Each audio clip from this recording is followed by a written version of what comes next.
This episode is brought to you by freedadcourse.com. You are always one conversation away from changing your life, and the power of hello is something that I subscribe to every single day, and I'm always saying hello to new people everywhere I go. Increasing your opportunity, increasing your connection, and getting access to the solutions to the problems that you are facing, whether you're on active duty or just beginning your veteran transition or even transitioning out for 20 years.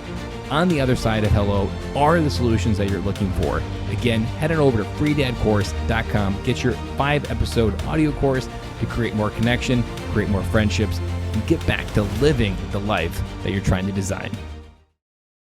Dory 1, this is Fire Team Delta. Dad's coming home. Welcome to the Military Veteran Dad Podcast, where it is our mission to bring every dad home. I am your host, Ben Killoy. I'm a United States Marine veteran, husband, and a father.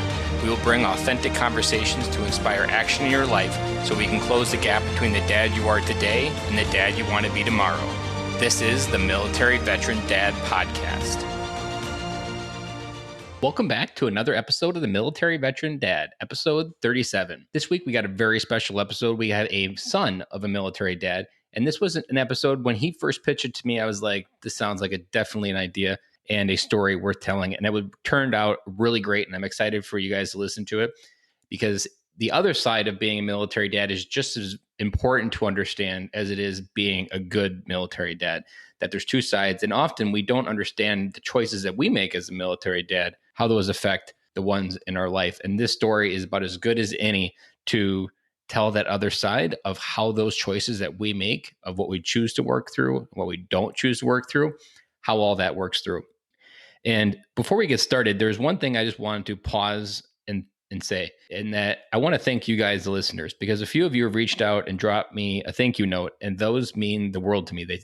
You guys mentioned what this does for you, that this gives you hope, and these are all the things of the reason I created the podcast for. And that you take the fact that you guys are listening to it, taking an hour out of your week to listen to that you keep coming back, that means the world to me. And talking to dads one-on-one, either face-to-face or through a phone call, is one of my most favorite things to do. And it has helped me anchor myself in who I am, helps me anchor in coming to you guys stronger as a dad, and just makes me feel alive, to be honest. And a while back, I started talking to dads on my way to work and the way from work, and using that 30 minutes to talk to you guys and just understanding what life is like on the other side, what you guys are dealing with, just understanding someone else's perspective. Sometimes it could be someone that has perspective of being a foster parent. Sometimes I've heard stories of people being adoptive parents. Like, these aren't stories that we normally get to enrich our life with, but in these conversations, this is something that I'm doing. So if you guys want to drop a thank you note or anything and send me anything, feedback about the podcast, I would love to hear it. My email is ben@militaryveterandad.com. You drop me a DM on Instagram, on Twitter, or Facebook. I'm on all the platforms, and I would love to hear any feedback that you guys have, or how this podcast has impacted your life, or what win you've taken away from the podcast that you've been able to implement. And like I said, those just mean the world to me, and I really appreciate you guys, the listeners, who show up every week. This week's episode is with Michael Bulloch. He is a father, a husband, and an author, and a corporate consultant. By all standards, he has led a successful life. He has degrees from the top university, followed on by an MBA. He's worked with global firms, been leading part of several successful startups. He's been fortunate to travel the world, see unique, amazing places on 6 continents. He's now in his late 40s. He's the strongest, healthiest, fastest, and fittest he's ever been in a long time, possibly ever. But this wasn't always the case for him. At 30, he sustained a crippling back injury requiring surgery with no certainty for a cure. This issue was so debilitating that as a grown man, his mom had to put his socks on for him, and along with the physical side, everything else slid from there. Over time, by research and personal trial and error, he made adjustments to his nutrition, supplement, discovered chiropractic, and ventured into yoga. Eventually, he clawed his way back to a normal life, work, and fitness activity. As recently as 3 years ago, he launched another startup, feeling like there was just something missing. The family was well, work was exciting, and he was the typical weekend warrior at sports following a standard gym routine. And now Michael hosts the podcast of Mastery of Man, and he brings a message of mastering yourself first to try to move your life forward, which is something that we talk about on this podcast a lot. that you can't focus on what other people are doing in your life. You really can only focus on the things that you control. And what I love about Michael is his story related to his dad. His dad was a Vietnam veteran era dad, and what that shaped his view, how his dad showed up in his life, is just an amazing story that I don't want to foreshadow here because it's worth hearing it from his words. And without further ado, let's just get right into this episode because I know you're going to love it. Today on the show, we have Michael Bulloch. Welcome to the show, Michael. Hey, Ben. Glad to be here. Thanks for having me. Go ahead and tell us a little bit about yourself. Yeah, you bet. So I know your guests are usually veterans themselves. I'm not a veteran, never had that honor or opportunity to serve myself, but I come from a veteran family. So it's myself and my brother, two boys of a father who served in the Army in Vietnam and in that era. So he was boots on the ground as an Army captain in Vietnam. And I know that was a very tough experience and conflict for him, as it was for a number of people, particularly as they transitioned back to the U.S. and jobs and families and the way that the culture was accepting veterans at that time. And in hindsight, this is something that was very, very tough for him for a lot of years and continues to this day in terms of PTS. It was something that showed up, again, you kind of learn in hindsight a lot of these things. It showed up throughout my childhood, throughout our family, in those years, in the way that maybe he showed up as a father. Unfortunately, some of those things ultimately led to the divorce of my parents, and my father has moved on, remarried, but continues to this day to deal with his demons and try to address his PTS in a couple of ways. One, for himself and working on himself, and in another, sort of an element of his career now is working with other veterans who struggle with similar things from the past and from that era. But in terms of the impact on our family, I have very seldom contact with my father these days. We've been more or less estranged for 25, 30 years. So it's definitely something that was tough throughout our childhood and really affected our family. Go ahead and describe a little bit what your family looks like right now. Yeah, sure. So now I am the father of an 11-year-old boy. I'm proud to be a husband and a father. And looking back and reflecting on where I've come in my life as an adult and maybe what my childhood looked like, and always thinking about things like how to do it better, how to pick up on the good things and carry those forward, and how to improve on the things that maybe could have been better. I think about that all the time in terms of how I'm showing up as a father to my son, what it means in my presence at home, what it means in how I interact with my son and my family, and how we're working both as a family team and as a parenting team for our 11-year-old. How old were you when your dad came home from Vietnam? So I don't know the exact dates or timing, but I believe I was born, probably conceived, and all that kind of stuff after he did come back. So it was not something where I have memories of him being deployed.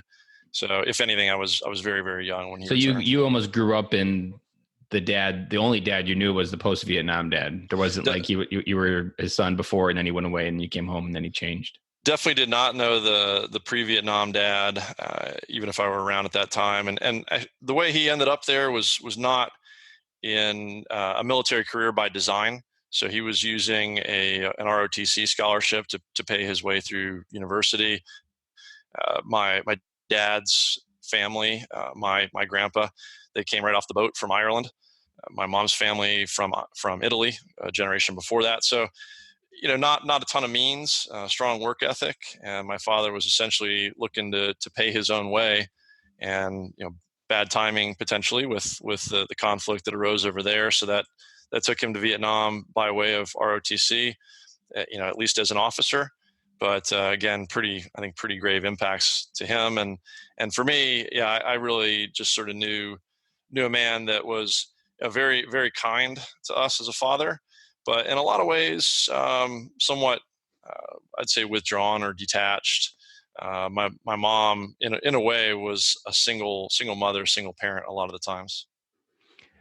The first question we ask every dad, and I think this applies for you on the other side of perspective, when you hear the words come home and reflect on your childhood, what do those words mean to you?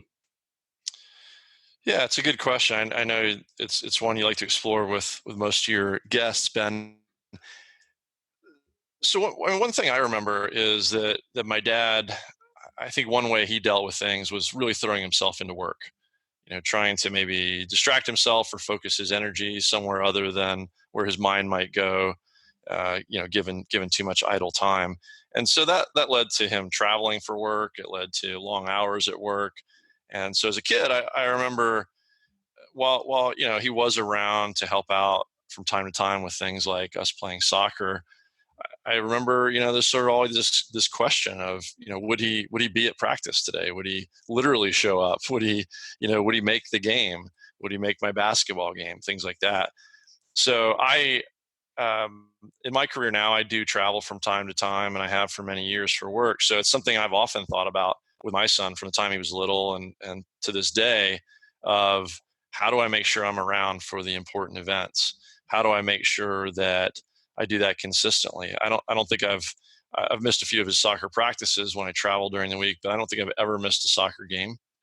To the extent of I ran a Spartan race one day, and I went through the dunk wall, dusted a little bit of mud off, and went straight to a soccer tournament to meet him there and make sure I met start time. So to me, it has meant instilling a discipline of consistency to show up literally to the things that are important to my son, to be there along with him, and not only physically showing up, but really making an effort at how to be present and have quality of time and really be there and focused on him and the events that are important to him. So did he ever show up, or was it a case where it was like every other one, or was it like when he did show up, it was like, oh man, I just won the lottery? Yeah, I mean, certainly it led to, that almost seems unfair to my mom, to the one parent who was there It was there consistently. always, yeah. Yeah, right. And then it's almost it wasn't so inconsistent that it was a surprise, but there's certainly, a lot of joy and a lot of pride in seeing dad show up. Mm-hmm. So, unfortunately, yeah, there's a little bit of that sentiment of if it's not as frequently or if it's not as consistently as you might hope, then it sort of leads to some interesting feelings as a child. And I think as a son, I know this is true for me, that you look for your father's approval and acceptance that you're being the good son. And if he's distant and not showing up, then it's almost like you're looking for that internal validation that he's approving of what you're doing. And if he's not there to be present in your life, then there's this gap in how you perceive your own life that doesn't get filled right away.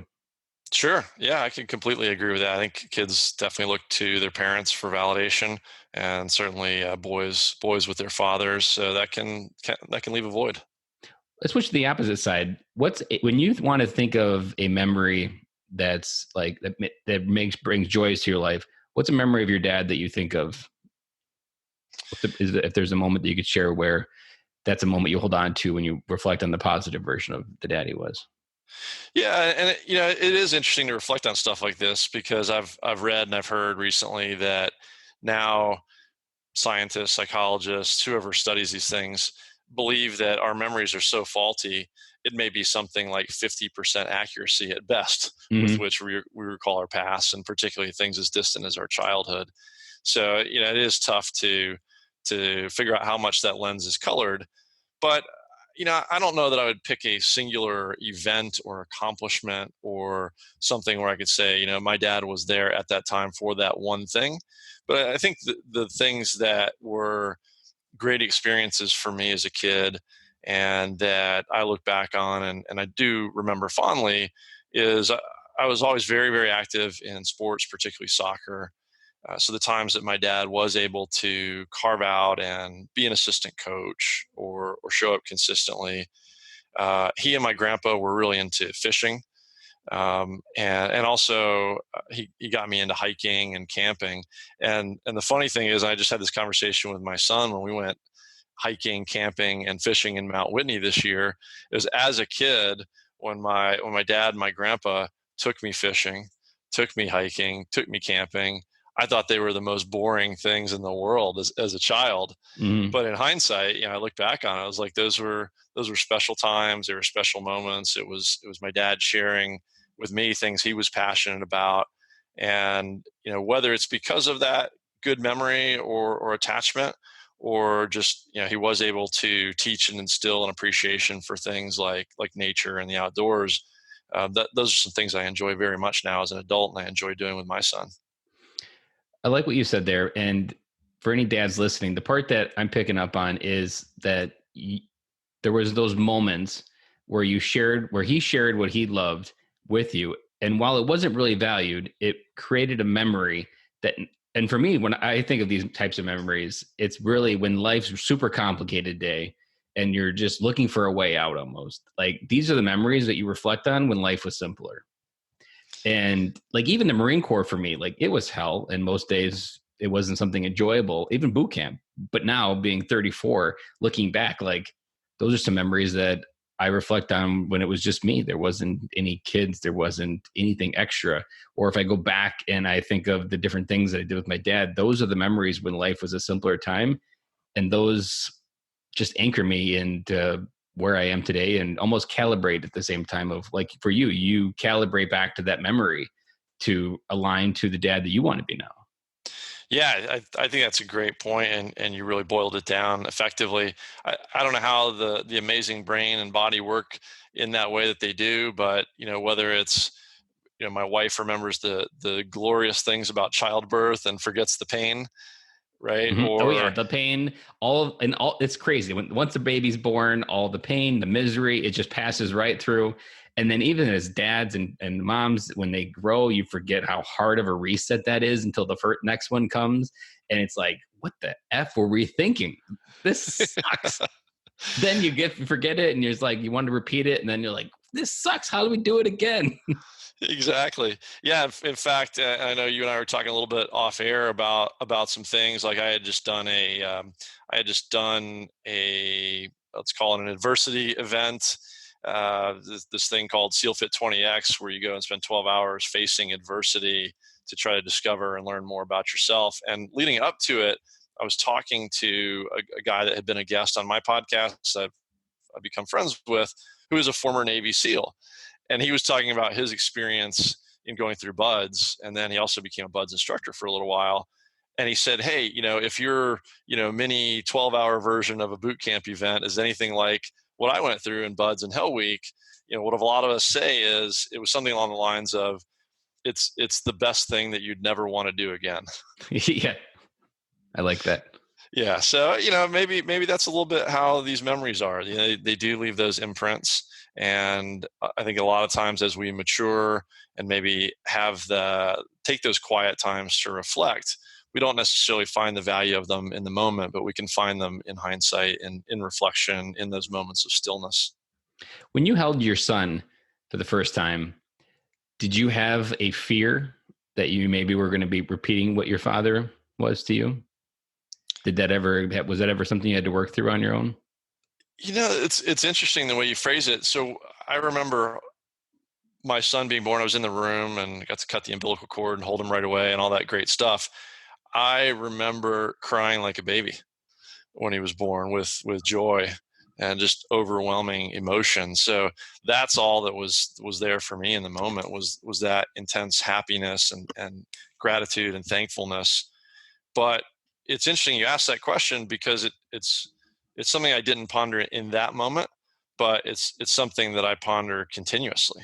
As he looks to you for guidance and whether you judge your own actions, whether you're doing right, or am I following in my father's footsteps, or am I trying to carve my own path and be my own dad? Yeah, absolutely. There's sort of these sayings that we have a tendency to become our parents, Yep. despite our best efforts, or maybe because of. I don't know how that works, but so yeah, I constantly think of, is this anything like what it was like for me? Am I headed down a good path? Am I headed down something I need to correct on? And part of that for me, one of the things that I have really tried to work on as a father, as a parent, is around emotional control. I've only just got the one. It sounds like you have more than one. I got three. You got Three under 7. it gets tough. So you guys are playing zone defense. We all have our stresses, and we get busy, and we lose it from time to time. Yeah, So there's the rope ends at some point for every parent, and then you just lose it, the rope despite the ends. best efforts.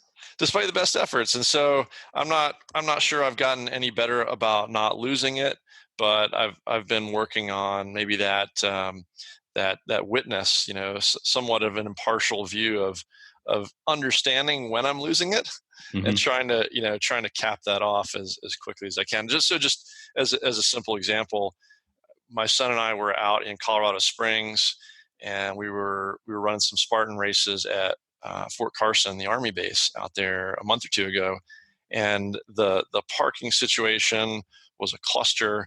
The funnel to get in, and we're trying to get there for a tight deadline for my son's. He runs a competitive race that starts at a precise 9 a.m. And so I left my buddy in the car, and my son and I just started running down the road to get to check-in and registration, and took a shortcut around this long line. And an Army MP stopped us and said, "Hey, sir, I can't let you go through here. Security, so forth." Right? And I tried to reason with him a little bit, and the bottom line is this guy's doing his job to keep everybody safe and keep the facility safe. And we were guests there, but under the stress of the moment, I did lose it a bit. Dropped a couple F-bombs with the guy Mm-hmm. Yeah. in my frustration. And so, I certainly didn't head that moment off. But as I was walking away with my son to get back in the line we were meant to be in, I apologized to him. So, part of what I've tried to work on is how do I course correct and recognize it as Yeah. quickly as possible, but also, being humble and modest enough to apologize. And I said, you know what, you shouldn't have seen that. I shouldn't have gone there, and I shouldn't have treated that guy the right way. That way. That was wrong. For the dads listening out there, what you just said there is super important. And I do this with my oldest daughter, who's 7, that when you do lose it, I think this is something that as veterans, we suck at because we don't really practice forgiveness at all. There's very rarely do you ever practice even being wrong. You're usually just, especially if you're in a position of authority, you're right until, because there's nobody willing to have the balls to tell you that you're wrong. But this is ultimately the key to move through maybe an anger moment from PTSD or whatever you're dealing with. I mean, our kids are capable of understanding a lot more than we give them credit for, and explaining that you had a bad day, this is what happened, and asking for their forgiveness. I don't know what that looks like as they grow up, but I can only imagine that those seeds are something amazing within their workplace, when they're at school, that there's always room for forgiveness, no matter how you went over the cliff, because we're human beings and we're all part of the same coding, but yet we set up these walls and barriers that says that somehow we're different when reality we're not. And then all these emotions just build up in these barriers to the point where they explode. And then it's Yeah, almost sometimes beyond even apologizing, because it's an explosion. absolutely. Sometimes an apology isn't enough, or doesn't cut it. But when I have those moments, I sort of wonder. We learn our behavior by example. Yep. Do as I say, not as I do. That doesn't work. We learn by example as children. And so I think back. Is this something I learned, and am I repeating the behavior cycle by teaching it? And that's where I've tried to maybe interrupt it. So if I haven't, if I failed to head that behavior off myself, at least quickly, as I did in that example, say, "Hey, son, again, that wasn't right. I didn't treat him the right way. That young man was doing his job. And also, not only should I have not have done that, but, I hate that you had seen that." And, at that point, it's done. But that's at least the best I found as a father, to try to say, "Look, that behavior was not correct, and I'm going to Yeah. do my best to try not to repeat it. And I'm learning from it, and I hope you can learn from it." Because then when he learns when he crosses the line, maybe with a teacher or any type of situation in school, he'll have an example. And this is a part that veteran and active duty dads, because we are part of a disciplined member of society, a big part of the military, that we have this kind of ability to be that person for our kids. And we just miss out the opportunity to provide those examples, because it's a big part of a kid growing up as well. Absolutely. Let's switch maybe a slight gear a little bit. How did the divorce that your dad went through and you and your mom, how did that affect you when you decided to get married? Hmm. Well, part of the way I think it affected me, even rewinding a little bit more, is so my brother was still in high school. I was in university at that point, and it was clear for a long time that things were not good between them. So my first reaction to the news that they were going to split was good. Maybe this is what each of them need individually as adults to be happier, and I'm happy for them if this makes each of them happier. And as a product of that, I was hopeful that it could improve as children for me and my brother, our relationships with each of the parents. And as we were basically both young adults at the time, this was an opportunity maybe for us to form new parent child, adult to adult relationships that maybe we were too young for before, or maybe the dynamic was a little ugly, and there were too many emotions around it. But that didn't happen. As I mentioned, my father and I have been estranged for quite a long time, basically since then. And I don't know all the reasons for that. I don't know if he was dealing with darker things himself that preoccupied him, or maybe he just didn't even have the emotional tools to deal with a battle on multiple fronts, if you will. Going into my own marriage, absolutely. I think it's something that I didn't get married until I was in my 30s.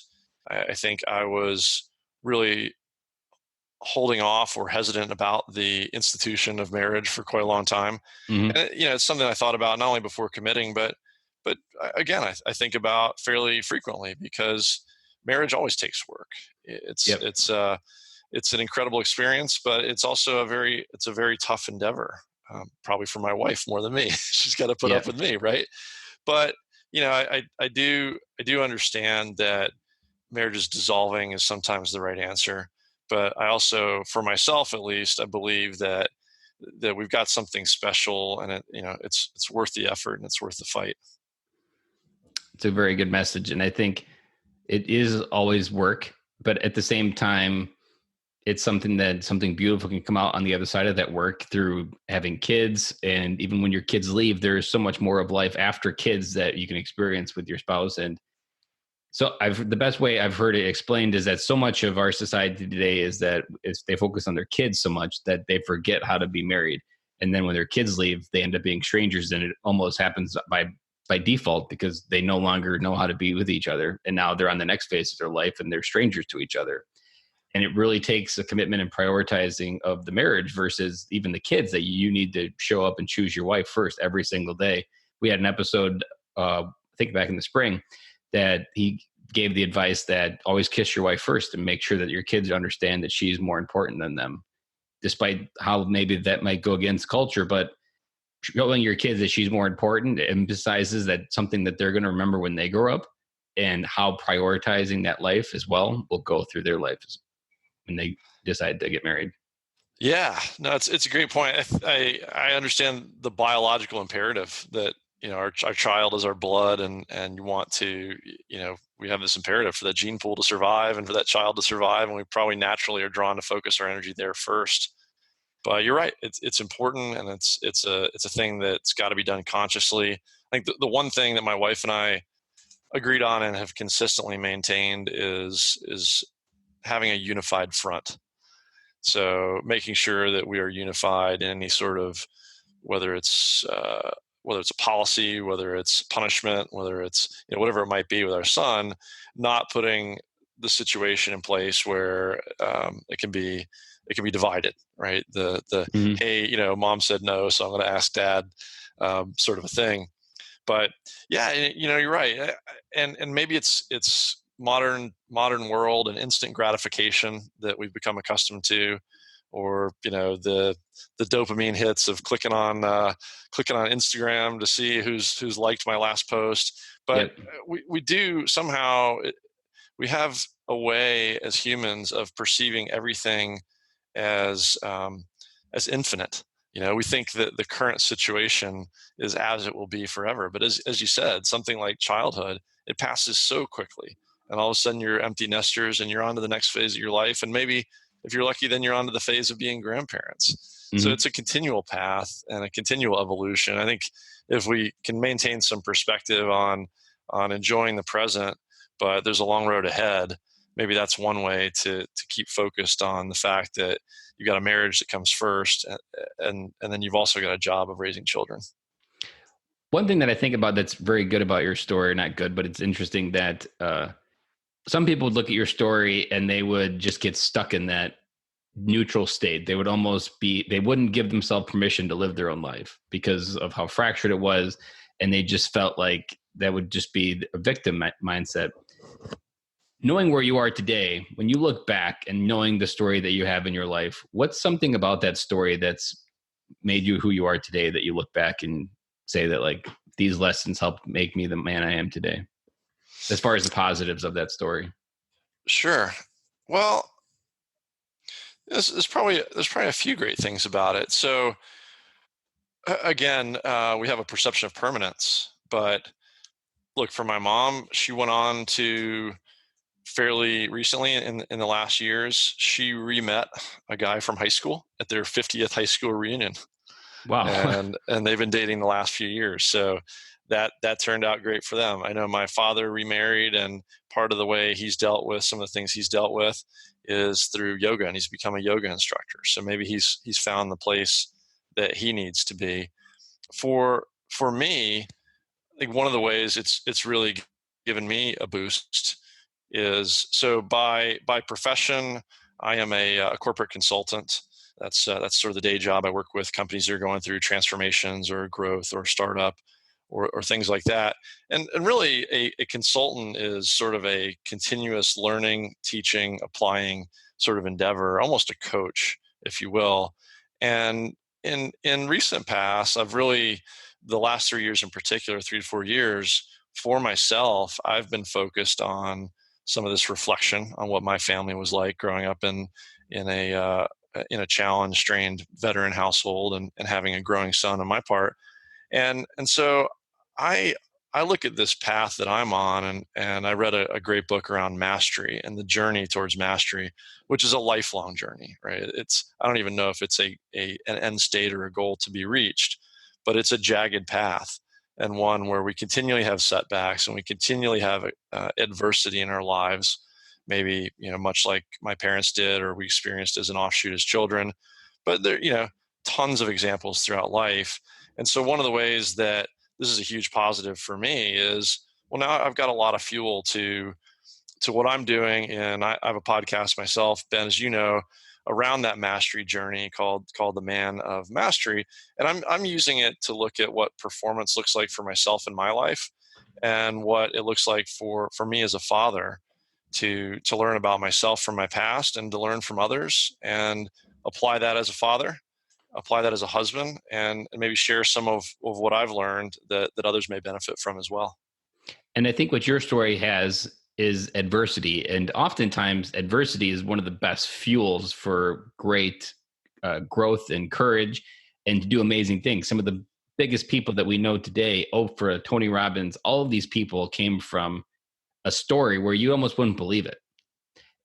But yet, from where they are today, it came from a point of adversity of some. And I wouldn't consider you going all the way to rock bottom, but once you've been near bottom, there's something about that you only see one way forward. And if you live your life halfway in the middle and never really get to see the bottom of life or the top of life, you don't always have the craving to go bigger with your life. But when you've been at the bottom and you can see like there's only one way I can go, is figuring out how to make what I have right now better and do something more with it.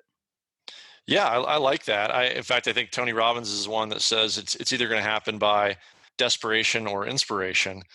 And in my case, I think, uh, there's a lot of people that will just avoid adversity, or in first world life. I think in a way we've gotten too soft. We have the ability to hide or pick the easy path, or to avoid a lot of maybe at least the small things in life, as opposed to, I'm now making a concerted effort for myself and with my son along with me, of let's go challenge ourselves in ways that are tough, that are scary, and let's lean into and face those things in ways that help us grow not only physically but mentally and emotionally, so that we're ready for the unforeseen challenges and adversity that life throws at us. And I think a good way to think about it that I heard recently from a coach of mine in the Krav Maga world that I started studying in a few years ago. I had this coach on as a podcast episode of my own, and he talks about what got him into the world of Krav Maga as a self defense mechanism himself, and it was being robbed at gunpoint. And his point was that he had this horrible, violent violation and an event that happened to him, such a negative event. But negative events in our lives have such an incredible way of leading down the road to equal and opposite or better positive outcomes if we're open to perspective on that. And I think that's what military dads often get hung up on, is we don't really know how to work through what we experience. So in your dad for PTSD from Vietnam, modern dads from Afghanistan and Iraq, I've heard it said that PTSD is also can be reworded as post-traumatic growth disorder, that we just experienced a whole big pile of life in a short amount of time, and we don't know what to do with it. We had one guest in the podcast. He had a little bit of PTSD, and when he came home and as he was transitioning, his wife was diagnosed with brain cancer, and something that I don't wish on anybody. And we were talking on the podcast that some of what he went through in Afghanistan helped prepare him for this phase of going through it in his life. And it was really about just taking what happened and trying to retool it and figure out how I can use it to move forward versus staying still.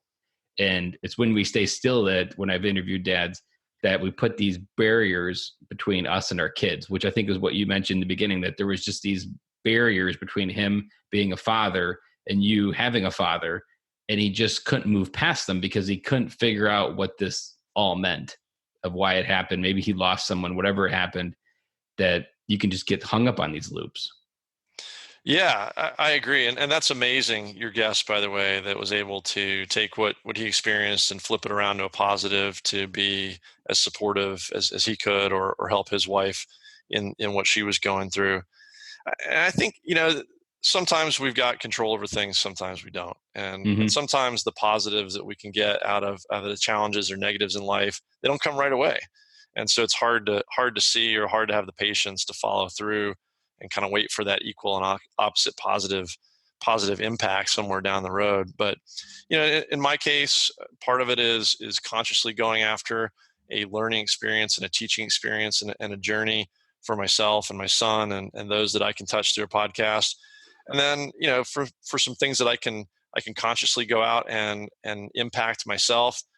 I may not have the relationship to help my father, or be involved in his recovery or work through PTS at all. But it's also fueled me to find a way to be involved in any extent that I can in other similar ways to help out the community. I live in San Diego. It's a huge active and veteran military community. So we have an amazing community of military and veteran entrepreneurs here that I have that opportunity to support through local business when possible. And last year, I got involved with, if you heard of Mark Devine's Courage Foundation, who was running a campaign last year in particular that he called Burpees for Vets.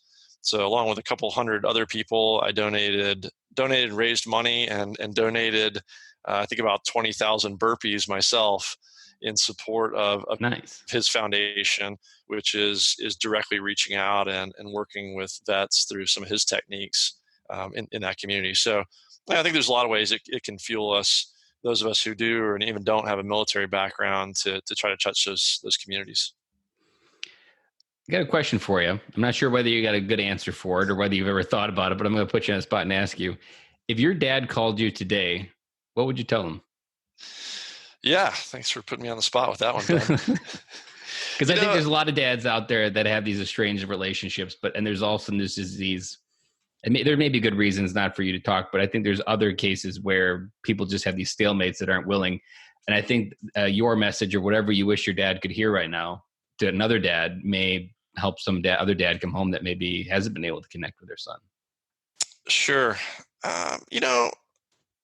Here's maybe one way to frame my answer to this is, one of the events I was going through recently, and again, this is along the theme of challenge yourself to do hard things and see what you can learn from it. One of these was a team-based event, and it starts to suck real bad as an individual. But when you have a team and you can take your eyes off yourself and your own pity party and think more about how to help your buddy, your teammate, how to succeed as a team, how to support somebody else rather than just getting inside your own head. There's a lesson there, I think, to apply to a lot of things. So to your question, I think the way I would look at it is, maybe that ship has sailed for me and my dad. Maybe it hasn't, right? Who knows what the future holds. But where I'm at right now with an 11-year-old boy is he's now aware enough and wanting to know about pictures on the wall or family tree or this or that, to where he's asked me several times very recently, hey, tell me more about your dad, about my grandpa. Where is he at? What does he do now? And have I ever met him? And do you think I'll get a chance to meet him? Could we go visit him? So I think I would take that opportunity to make it less about myself, and maybe there's something that would come out of that for me, but I would make it more about what does my son need, and what could he get? Does he need to know his grandpa, and does his grandpa need to know him, and would that be good for those guys? And you talked about that connection when you were fishing with your grandpa and your father, and I like what you said there, and I think there's a lot of good wisdom within that when you get into these moments, when you make it about yourself, there's almost no way through it because there's always a good reason in your mind. But when you make it about someone else externally, it no longer becomes about whatever happened to you. It's really about something and how you take what you have. And it's not like he's a bad person. You've just created a rift, that there's not a reason that he couldn't help add value to your son's life and maybe even help be a bridge to come back together in general as a family.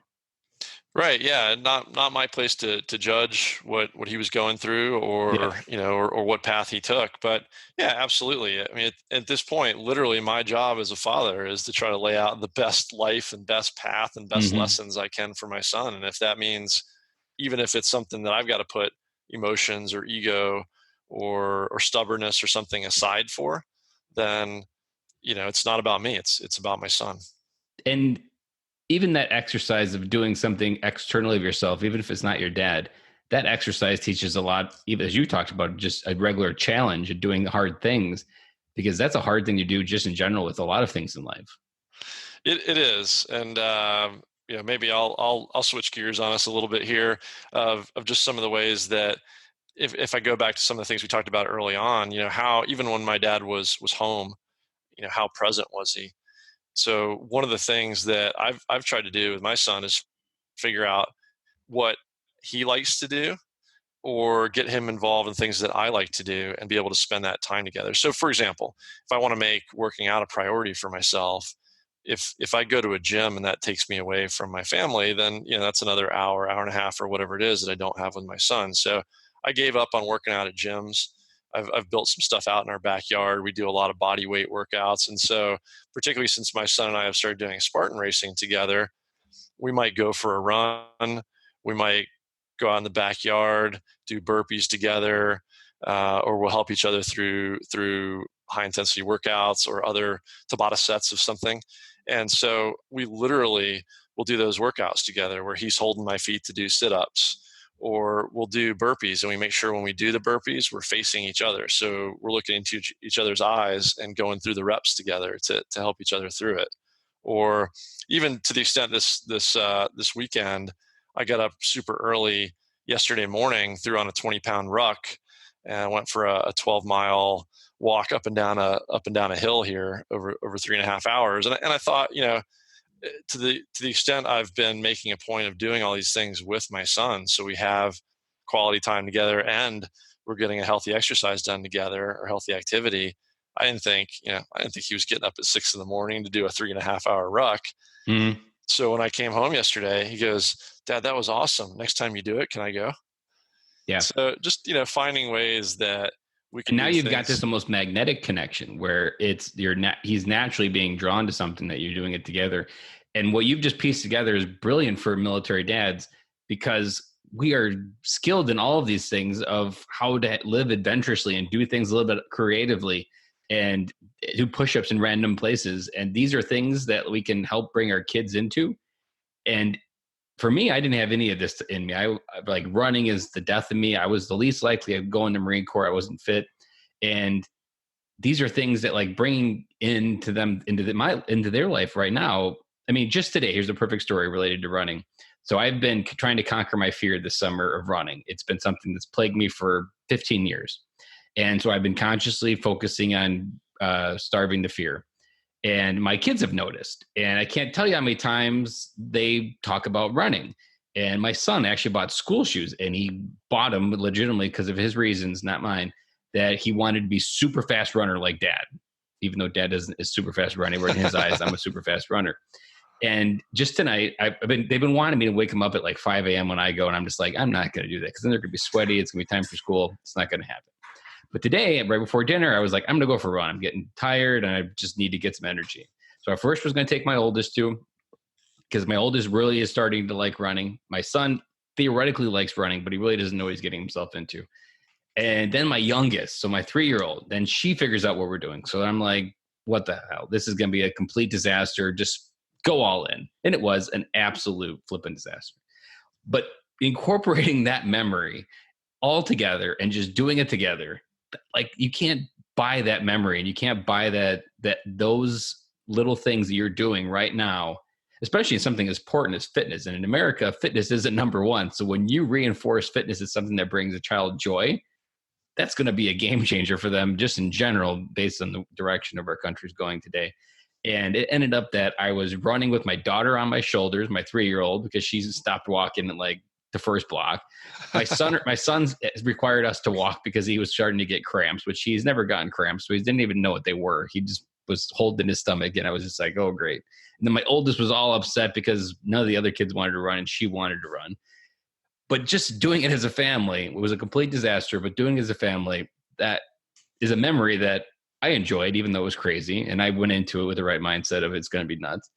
And it's just going to grow. And like we've established the floor. This is chaos. Now we can start working our way forward and do it smaller. We've got a circle out front. So we'll maybe practice and run, and they can run. They just don't run long enough is the problem. They create excuses for why they need to walk.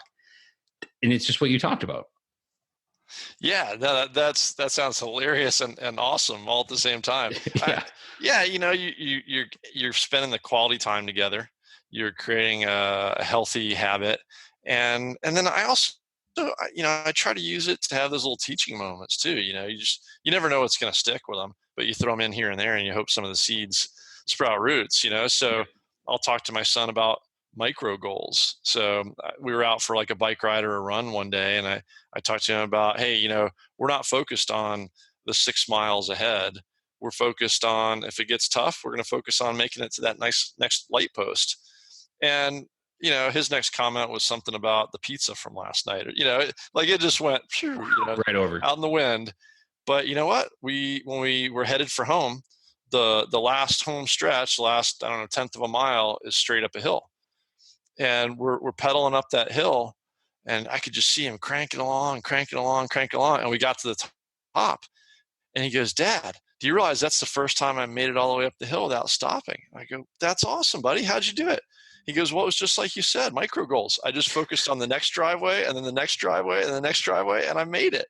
Like, wow, something sunk in, and a little teaching. You're like, I won the Good Dad Award today. Yeah, well, I'll give him all the credit, but it gives you those chances to have those little chats and those little things that maybe they leave a lasting memory. Maybe they just kind of get planted there for them to use later, and hopefully, again, healthy habits and maybe some connections and some memories. And I think about running, and say you running with your son, like if you were to die when he was 18 years old, he has these core memories to connect with you, that there's ways that he knows that he can find ways to remember you. And those memories are what are so important when you think of a legacy of how to connect with your father. There was Ashley Bugley, we interviewed her. he died when he was in a scuba diving accident in Hawaii, and his life was living life without a bucket list. And his kids now have a way to connect with their dad of just doing amazing things that like don't second guess it, just do it. And that's what you're giving them. You're giving them these easy ways to connect with you in a memory that no matter what stage of life, no matter whether you pass it or whether it's when he's 40, there's these core ways that he remembers his father, just like you remembering your fishing.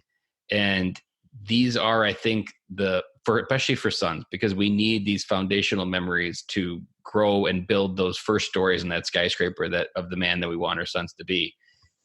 And they're so easy for them to always just ride the elevator back down and check them out and feel them again, and then go right back to where they were. And you've building them, and I've started to build them as well. And I think this is the missed opportunity for a lot of veterans, because we have all of these ideas already. We've experienced a lot of life as being in the military, and we have the ability to help enrich our kids' lives in a lot of different ways. Yeah, absolutely. I think a lot of these things, they're simple. They're probably things that, particularly, if you're a veteran, you've had some level of an active lifestyle. They're things that you're trained for, that you know how to do, that don't cost anything more than spend some time with your son. And it's not an excuse. It's not like you said, where, I can't go to the gym. I got a beer gut, but I can't go to the gym because I'll have to take time away from my kid. It's really just reframing it and recognizing, that's a BS excuse. I can figure out a way to get it done, because especially in the Marine Corps, our motto is improvise, adapt, and overcome. So by that logic, you can overcome anything that you think is an excuse. One way or another. And maybe I'll give you one more quick example. So my son and I went on a 5-day camping hiking trip to Mount Whitney over this summer. So it's pretty big mountain. And he was I think the youngest kid, or one of the youngest kids in the group that went, but he was a stud getting up and down that mountain. So not only was it hopefully something that, as we're talking about, becomes a great memory, maybe it instills some fondness for the outdoors and nature and camping and hiking. But the other thing it gave us an opportunity to do is not only talk as father and son away from devices and cell phone signals and Fortnite and Xbox and whatever, but it was a little bit of at 11 years old, it was a bit of a coming of age event for him. This was 5 days without a cell phone signal. So didn't really get to talk to mama for day after day for the first time in his life as a young man, a young adult, to start to be his own person a little bit. Brian Mickler of Order of Man podcast, he talks about that men need to be able to carve their own path and almost disconnect from what they need from mom, and be able to create that from within themselves. And what you're talking about, going on those exercises, digging deep in places he has to look, and knowing that it's just you and him out there, and that it's going to be on him to get through what he needs to get through. That is an important part that our sons need to experience. Yeah, I completely agree with that sentiment. Unfortunately, there's no playbook that comes along when the baby gets handed to you to how to do this as a father. And as a society, we don't really have those rite of passage events anymore. But I would also say, don't wait for one big one. I think you can create these small ones along the way, and you can create those little everyday experiences and quality time together that we're talking about.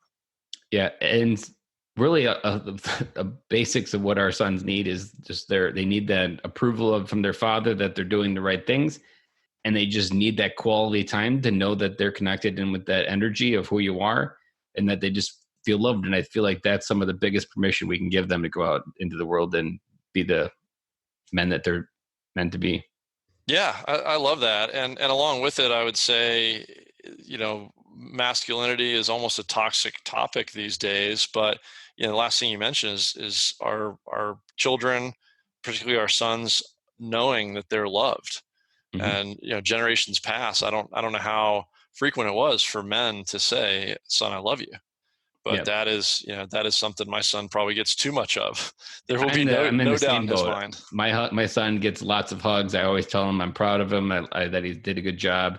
And I'm actually, I was never known for a person that gave good hugs until 2 years ago. But now I am the dad that when I give, instead of like giving a good handshake, I'm known as the guy that gives good hugs. And so these are things that like I give really good hugs to my son. All my daughters, they all get really big, tight hugs, and I want them to feel that safe place to know where that they're loved. I love that. That's and amazing. so much of world, I can't even imagine the world they're growing up in. Even today for kids, it's hard. But imagine what an Instagram world of 2030 will look like. I think it's going to be devoid of those big things that move their life forward, and it's going to come all from within. And it's up to us as dads to make sure they have the tool set to build it. Absolutely. It just gets more and more void. One last topic I wanted to hit on real quick. What have you thought about with legacy when it comes to what you had with your dad and what you're trying to do with your son? Legacy is an interesting one. I think there was probably a time in our culture, in our country, where there was a lot of trade. So you could pass a trade along to your son, and then we probably got into this modern sort of industrial and business age where people dreamt of their children being doctors and lawyers and going right to the top, right to the top, right out of the middle class. Right. Yeah. Or the perception thereof. Although I just heard of a couple who both came out of law school and their combined $1 million in educational debt. So I don't know that puts them at the top of anything. Well, we don't talk about that. We don't talk much about that. I think as parents, one of the things we've really tried to focus on is instilling some creative, critical thinking, in instilling a desire and acceptance to follow your own path, to follow your passions, to sit down and figure out what your passions are, what your principles are, how you're willing to live your own life, what kind of people you want to have around you. Even going so far as explicitly writing a personal ethos to know how you want to be as a person, thinking about starting, maybe this is a Stephen Covey saying, but starting with the end in mind. And if you wanted to think about what your life was going to look like in hindsight, what are the things you need to do, little things along the way and big milestone markers along the way to get there. And then teaching some tools along the way to apply those things, whether it's discipline or whether it's some things around emotional control. My wife teaches meditation, so she's been great about teaching our son about stillness and quieting his mind and using meditation or silence as one of those tools. So I think we're focused less on how we leave something explicitly as a legacy, and maybe more fundamentally in how he might view the world, how he's going to treat himself and treat others, and giving him some tools along the way he might use to do those things towards his goals. There's part that you hit on there, right, with giving him the tools and the goals. And the part that I often think about when it comes to legacy is trying to focus on those little things that you're talking about, those little things that you can help give them what they need to go out there. And just describing your son, the part that hit me, and I often describe, I twist up a Steve Jobs quote that he always said that he was going out into the world to try to make a dent in the universe. I would say he succeeded in making a dent in the universe, but I often break it down for legacy when it comes down to if the universe is a wall, I want to walk by that wall and say that dent was a Cloys. I mean, it doesn't have to be a big dent, but enough of a debt legacy where people remember that name for something and that those kids went out into the world to do something amazing. And it sounds like I'm definitely going to walk by the Bulloch dent one day and be like, man, that was a hell of a dent because that kid went out there and just killed it. Man, I hope so. Whether he's known for doing something that's widespread or whether it's as important as just being a good father and a good husband himself, one day. But the other thing about leaving those big dents, about becoming successful, whatever defines success to each of us as individuals, is, at least in my view, success is really an event. It is a journey, and it's a process. It's something that we, again, in today's world, 24-hour news channels, we glorify these points in time, but things like those types of successes, they're usually a long time coming, and oftentimes they're built on failures that you learn from. Yeah, one Instagram post is not the definition of success, and it takes years of failure prior to get there as well. Exactly, it is a long journey, and so I think that's the other thing, is to help people and help kids understand that they've got to have a bead on what kind of life they want to live. But it's really the product ultimately of compounding very small, consistent daily actions, checking those against your course, and building things up over time. Again, oftentimes on failure, and that success, if there is a singular destination, it's often a long process and a long time to get there. So I think arming people with that kind of knowledge, those kind of tools, and the right mindset, I think, is a lot of what we're talking about. Mm-hmm. Mindset is a fundamental to any sort of success or legacy or dent in the universe. A question I always, if you listened to a couple of past episodes, you might have heard this question. If your son's at a bar talking with his friends, what do you wish he would say about you? About me, Or what do you think he would say? you know, I would just hope my son would say that he was proud of me, and that we spend quality time together. I like that. It's simple. It's something that we can all do.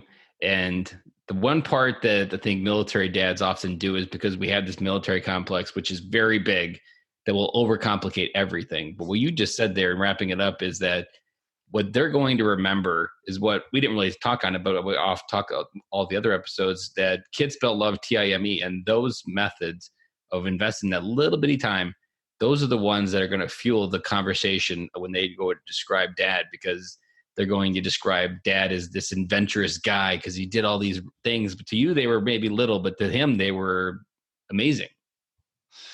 Yeah, I hope so, and I hope we're continuing to build a history here as a family of incredible time together, where I don't have the chance to involve my son in everything I do. I try to do it indirectly. So some of these crucible events I've gone off and done, that you need to be an adult to do, that I've done on my own, I make sure that he has the ability to show up and meet me at the finish line. And a lot of times, we're kind of here talking about what we can give our children.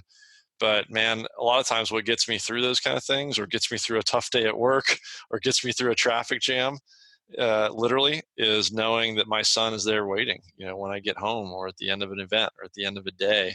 So there's so much they give us as parents that, we can only hope to give something back to them in life. And no matter how minuscule of a person you might feel coming home from work, the moment you walk in that door, they're still a hero. Absolutely.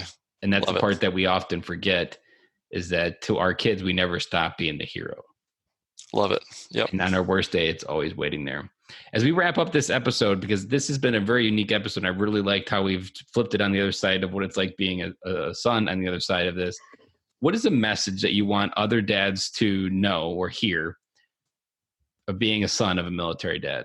Not even maybe connected to your story, but just in general, if there was a message you wanted to share for military dads being a son, what do you think it would be? Yeah, I think there's so much.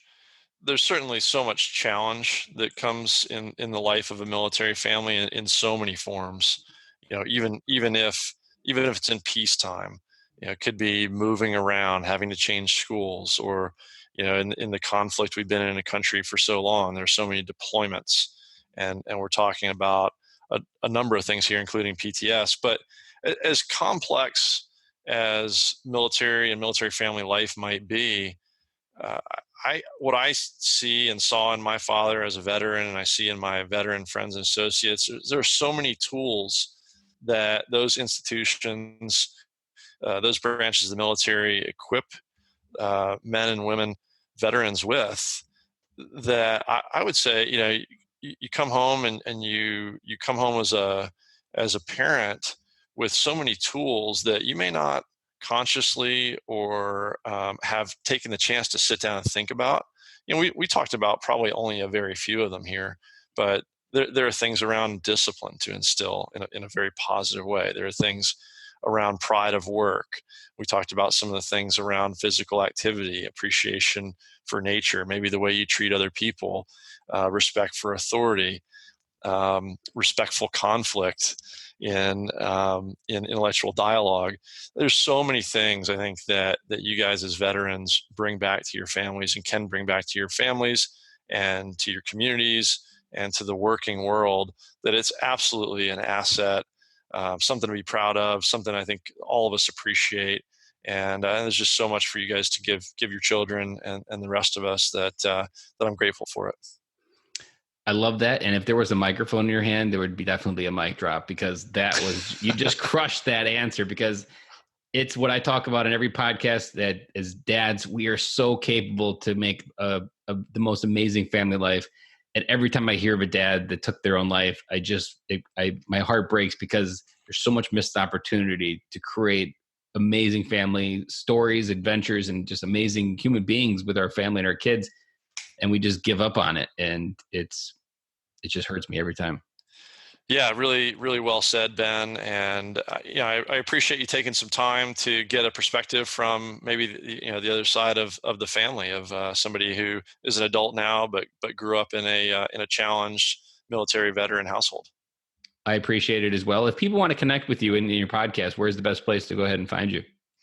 Sure, it's again, it's around the mastery journey, and sort of pursuit of performance as a dad and as a man in life. So a little bit of a cheesy name, but I call it the Man of Mastery podcast. You can find it on iTunes, all Google Podcasts, all the major outlets. There's a website called manofmastery.com, and it's also on social media as Man of Mastery or the Man of Mastery on Instagram. So I'd love to connect hear from your audience, get feedback on this episode. Hopefully this is a bit of interesting and useful perspective. I think a lot of what I've talked about here is just from my own journey as what I call a life student, trying to learn and apply myself and find actionable knowledge to share with others. So if folks are interested, come look me up there. Love to hear what you think and get involved. Thank you. And with your story, because of the nature of it and how you articulated it, the one part that I've learned over the years, that when you have a story that's worth telling, and maybe you're afraid of being judged or people looking at you differently after you tell it, but man, when the courage comes like you just did, I'm not sure how often you get a chance to tell your story, but by telling it first, like, there are dads that are going to be listening to this that you've just given them permission to tell theirs, either a dad or maybe they're a fellow son, that permission to tell their story can be so powerful by you going first. So I really want to just thank you very much for sharing your story and being open and vulnerable with us in this podcast episode. Yeah, thank you for that, Ben. I really appreciate it. Honestly, it gives me a little bit of chills to hear that. This is not something that I talk about openly. It's not something easy for me to talk about. It's not something that I've even readily spent a lot of time talking to my wife or my son about. But this mastery journey and concept and podcast and website and all the things I've been endeavoring on for the last half a year or so are about facing fears, like you said, starving the fear, feed the courage wolf, however you want to say that. And they're about kind of manning up and doing hard things. So for me, this is one of them, and I appreciate the opportunity to sort of lean into that, open up, and talk about it. And if that helps others, I'm glad to do it.